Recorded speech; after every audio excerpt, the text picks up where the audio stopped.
Assalamualaikum warahmatullahi wabarakatuh. Nugroho miwasih wilasaning Gusti ingkang Maha Agung, ingkang prasasat hamba nyumili mugi tansah tumedak lan tumanduk kajiwa kasarira dumateng panjenengan sedaya dalasan kula sumrambah kulawarga Waraden Sagung dumadi Lestantun Raharjo. Selamat datang di Dua Sisi Real. Saya Arga Balarama. Pada kesempatan yang berbahagia ini, saya akan menyampaikan sebuah kisah di mana cerita ini dikirim oleh beliau, sobat dari Dua Sisi Real yang berasal dari salah satu wilayah di Kabupaten Wonosobo. Teman-temanku, untuk yang baru hadir, mari di-subscribe agar kami lebih termotivasi dalam membuat video dan konten yang bermanfaat. Dan untuk teman-teman yang sejauh ini sudah mengikuti jejak dan langkah kami di Dua Sisi Real, kami haturkan beribu-ribu terima kasih. Semoga kemanfaatan akan selalu hadir untuk teman-teman sekalian atas izin ilahi Robbi. Maka dari itu, simak selengkapnya.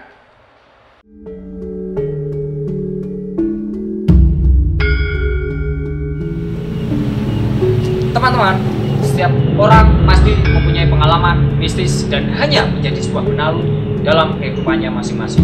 Dan menembus tragedi serta menggali misteri dan menjadi sebuah filosofi. Dan saya, Arga Balarama. Saya, Rendra Cakra. Buat teman-teman semuanya, kalian yang mempunyai pengalaman misteri, sesuatu yang susah dilogika, ataupun itu sebuah tragedi, kalian bisa menceritakan di studio kami dan membagikannya kepada teman-teman semuanya yang menyaksikan. Dan jangan lupa ikuti terus jejak kami di Dua Sisi Real.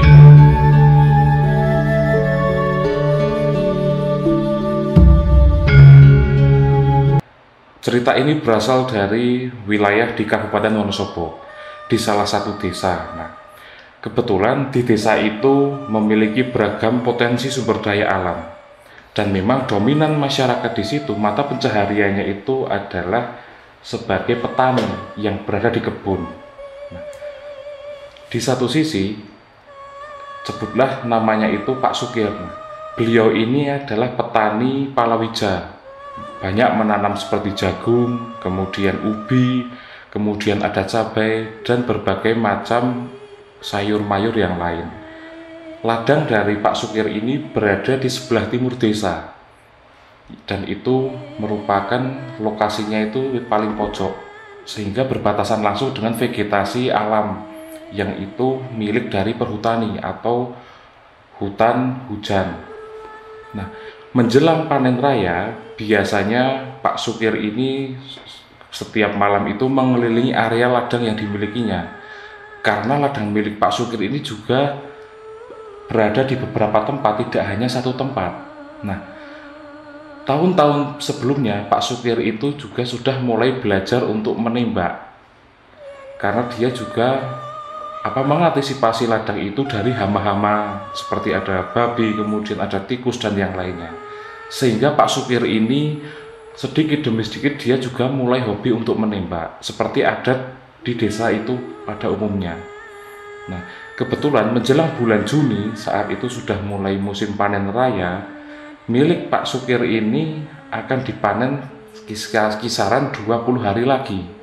Nah, maka dari itu setiap malam ini Pak Sukir itu dia itu sangat telaten, ba'da isya berangkat membawa anjingnya untuk mengelilingi ladang dan juga untuk berjalan-jalan bertemu dengan teman-teman yang lain melewati pos ronda yang berada tepat di ujung ladang tersebut. Suatu malam, Pak Sukir ini ketika akan berangkat ke ladang, dia juga sudah mempersiapkan alat, ada senter, kemudian anjing peliharaannya yang dia sayangi yang bernama Lim, dan juga istrinya ini, Nyi Samirah ini juga sudah menyiapkan ada rantang. Nah, rantang itu diisi dengan ada nasi, kemudian di situ ada sayur kangkung, ada tempe goreng, dan juga ada tahu bacem, karena itu memang makanan kesukaan dari Pak Sukir. Maka Pak Sukir saat itu langsung menuju ke ladang. Saat itu tidak seperti biasanya, ladang-ladang milik tetangga Pak Sukir ini terlihat agak sepi. Saat itu tidak dijaga. Biasanya Pak Sukir ini bertemu dengan beberapa teman-temannya yang berasal dari desa yang sama. Ada Pak Karto, kemudian ada Pak Mijan. Malam itu tidak terlihat, mungkin mereka sedang beristirahat. Nah, Pak Sukir ini saat itu sendirian, dia itu berkeliling-keliling mulai dari ujung sampai ke ujung lagi. Nah, Pak Sukir saat itu anjingnya ini ditautkan di sebuah gubuk atau rumah tempat singgah yang berada di ladang. Nah, ketika Pak Sukir akan menata makanan untuk melahap santapan yang sudah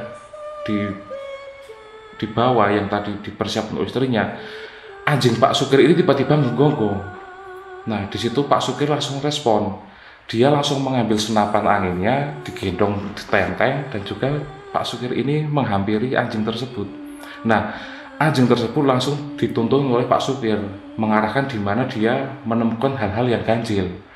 Nah, seketika itu anjing tersebut berdiri tepat di tengah-tengah ladang jagung milik Pak Sukir. Nah, di situ Pak Sukir langsung mengarahkan target peluru itu di mana anjing tersebut tadi menggonggong. Ternyata di situ ada tikus yang sedang akan makan tanaman yang ditanam oleh Pak Sukir. Nah, ketika itu dor. Nah, di situ Pak Sukir ini mendapatkan 1 tikus, 2 tikus, hingga 3 tikus, hingga Pak Sukir belum sempat makan. Nah, ketika Pak Sukir akan berbalik ke gubuk atau ke cakruk tempat dia akan melaksanakan makan malam, nah Pak Sukir ini tidak sengaja dia menyentari di sekitaran lahan. Nah, di situ seperti ada babi ngepet. Nah, di situ seperti ada babi ngepet itu sedang jalan. Jalannya itu sangat pelan, tapi menggunakan 2 kaki. Padahal binatang babi pada umumnya itu menggunakan 4 kaki saat berjalan.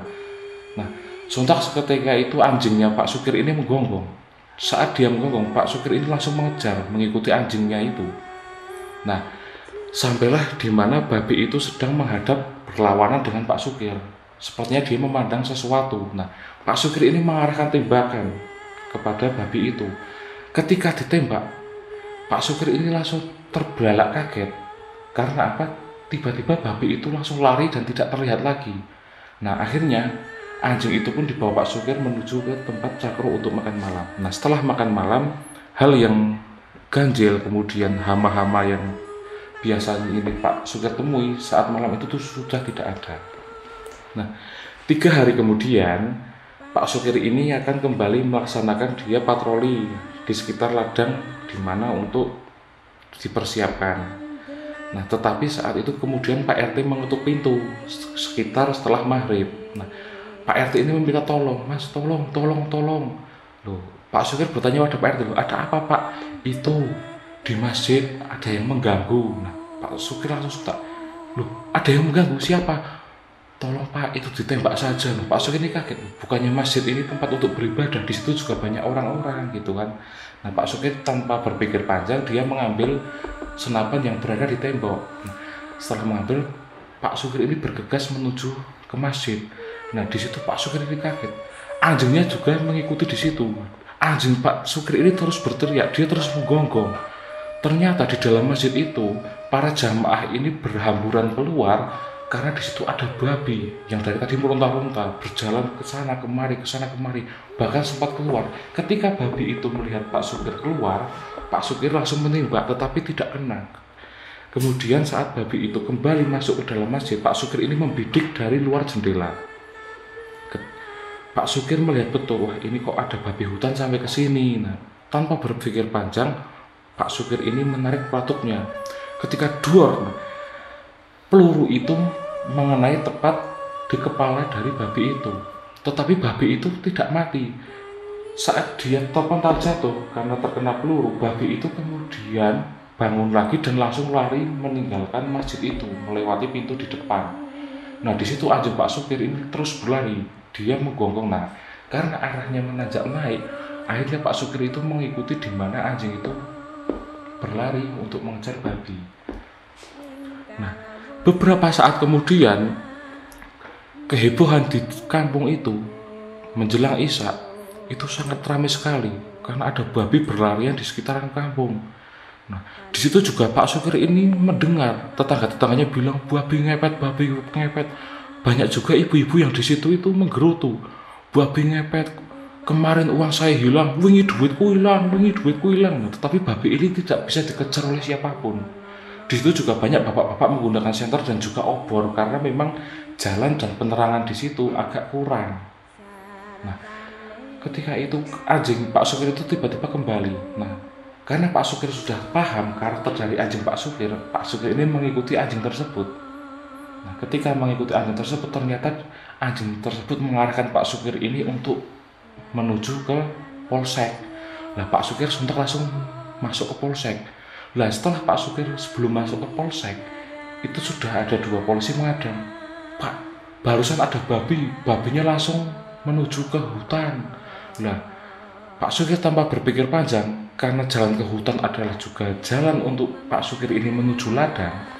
Pak Sukir dan anjingnya akhirnya bersama-sama menuju ke ladang.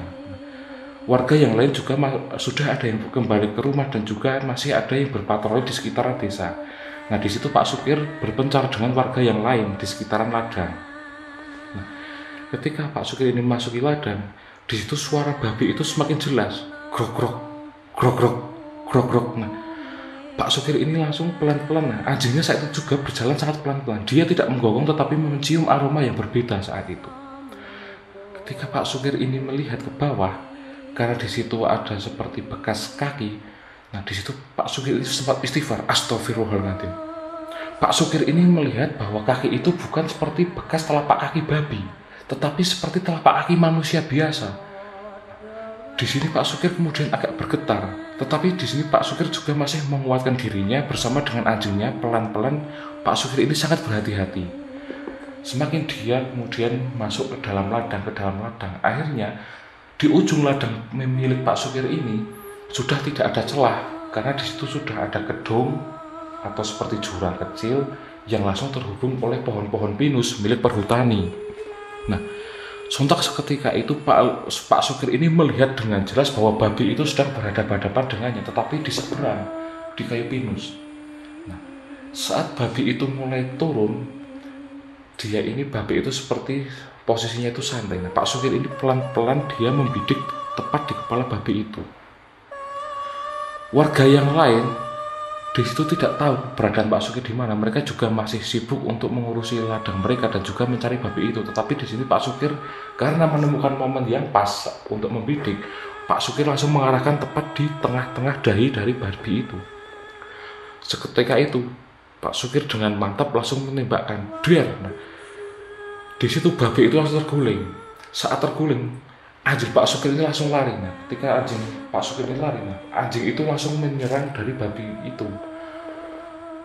Tatkala sedang kemelut, anjing Pak Sukir ini menyerang babi itu. Nah, di situ Pak Sukir akhirnya bisa membinasakan babi itu. Nah, kemudian Pak Sukir bersama warga yang lain membawa babi ini ke rumah Pak Sukir. Nah, setelah dilihat oleh warga yang lain, ternyata ini babi biasa, bukan babi ngepet. Bukan yang diharapkan oleh masyarakat sekitar, bahwa sebelumnya bulan-bulan kemarin banyak teror tentang babi ngepet yang sering dilihat, tetapi ini kok bukan babi ngepet, ini babi biasa Pak Sukir. Nah, di situ Pak Sukir akhirnya lega. Alhamdulillah saya tidak membunuh manusia. Akhirnya babi itu sebelum dikuliti, tiba-tiba ada tetangga desa yang datang. Nah, kebetulan Pak Jarko ini, tetangga desa Pak Sukir dan juga sahabat dekat Pak Sukir, karena sering menyetorkan hasil ladang Pak Sukir kepada Pak Jarko kemudian berbicara kepada Pak Sukir, "Pak Sukir, ini babinya saya beli saja ya, 600.000. Nah, kebetulan Pak Sukir ini ketika memburu dapat babi juga dia menjualnya kepada Pak Jarko, karena Pak Sukir ini tahu Pak Jarko ini juga non-muslim, dia juga makan babi hanya untuk kalangan-kalangan tertentu, tidak untuk disebarluaskan, intinya untuk konsumsi sendiri. Maka dari itu tanpa berpikir panjang, Pak Sukir memberikan babi itu kepada Pak Jarko. Nah, Pak Jarko berbicara kepada Pak Sukir, "Ini saya DP dulu 200, yang 400.000 besok pagi Pak Sukir datang ke rumah saya ya." Nah, kesepakatan itu pun akhirnya terjadi. Nah, malam itu karena terlalu lelah dan juga Pak Sukir tidak bisa melanjutkan ke ladang dan harus istirahat, saat akan beranjak tidur, anjing Pak Sukir di depan ini menggonggong lagi. Nah, karena anjing Pak Sukir setiap malam itu hanya dia itu termenung dan duduk menjaga di depan rumah pintu di halaman. Kebetulan di halaman rumah Pak Sukir juga terdapat pohon jambu dan juga terdapat pohon lemon. Nah, saat Pak Sukir akan memberikan makan, oh ini kok anjing dari tadi menggonggong terus, mungkin dia lapar.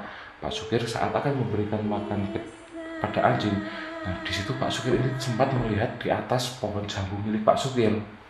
Di situ mata Pak Sukir terbelalak dan Pak Sukir ini seperti terpaku. Karena tidak biasanya Pak Sukir ini melihat seperti wujud babi, dia itu sedang memegangi 2 dahan kayu, tetapi di situ kepalanya sudah tidak ada. Hanya badan dari tangan hingga ekor itu babi. Nah, anjing Pak Sukir itu juga masih menggonggong ke arah babi itu. Nah, di sini Pak Sukir itu kemudian menggigil. Selang beberapa saat, istri Pak Sukir ini menyusul keluar. Pak, wis bengi. Saat Pak Sukir ini menoleh ke arah istrinya dan menoleh lagi ke pohon jambu, babi itu sudah tidak ada. Loh, ini tuh siapa? Saya kok dihantui babi seperti ini? Apa saya ada salah dengan babi yang tadi saya tembak? Pak Sukir menceritakan hal tersebut kepada istrinya. Tetapi istrinya mencoba menguatkan, tidak apa-apa, itu namanya juga mungkin feeling bapak yang lagi kecapean dan juga tidak enak badan. Akhirnya mereka pun beristirahat. Nah, keesokan harinya Pak Sukir ini menggunakan motor berjalan ke rumah Pak Jarko. Nah, kemudian sampailah Pak Sukir di rumah Pak Jarko, karena jaraknya juga tidak begitu jauh, hanya beberapa kilometer, sekitar 3 kilometer. Di situ Pak Jarko langsung menyambut Pak Sukir dan dia pun mempersilahkan masuk. Nah, di situ Pak Jarko kemudian berbicara kepada Pak Sukir. Ini loh Pak Sukir, yang tadi malam Pak Sukir dapat ini sudah saya masak. Nah, ternyata babi itu sudah menjadi rica-rica. Dan di situ Pak Sukir dan Pak Jarko juga sempat mencicipi babi tersebut. Selesai Pak Jarko dan Pak Sukir ini mencicipi, Pak Jarko ini kemudian berbicara pada Pak Sukir. Oh iya Pak Sukir, saya itu teringat tadi malam saat saya dan teman-teman yang lain sedang menguliti kemudian juga mengolah babi tersebut, kok babinya itu makannya seperti rakus sekali.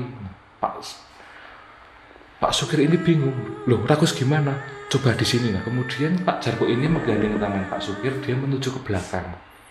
Di situ Pak Jarko memperlihatkan, Pak Sukir, ini loh isi dari perut babi yang semalam saya sembelih bersama teman-teman. Di situ Pak Jarko ini keringat dinginnya itu keluar semua. Karena apa? Isi perut babi itu ternyata ada mie, ada nasi, dan juga ada sayur, seperti layaknya manusia mengonsumsi makanan sehari-hari. Di sini Pak Jarko tidak bisa berkata apa-apa di situ.